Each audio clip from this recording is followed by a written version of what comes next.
ертеде қазақ даласында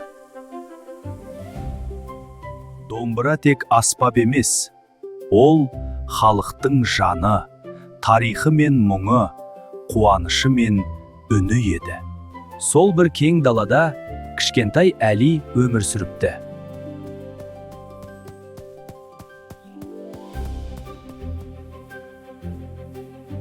Бір күні ол ерекше бір нәрсені байқап қалды. Ол домбыраны ауылға апаруды ұйғарды.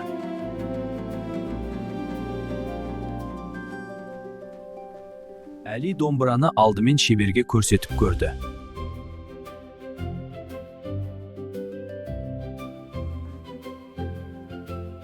Бірақ шебер де одан үн шығара алмады.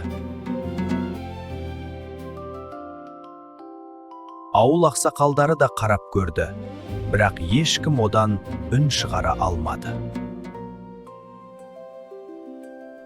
Кеш түсе, Әли домбыраны қайта алып, жалғыз қалды. Ол домбыраны жүрегімен сезінгісі келді.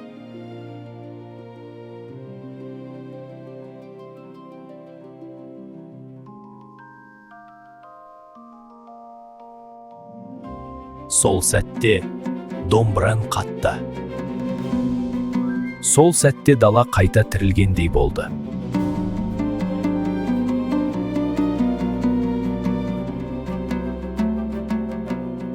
Әли домбыраны жүрегімен ойнай бастады. Күй оянған сайын домбыра да жаңара бастады.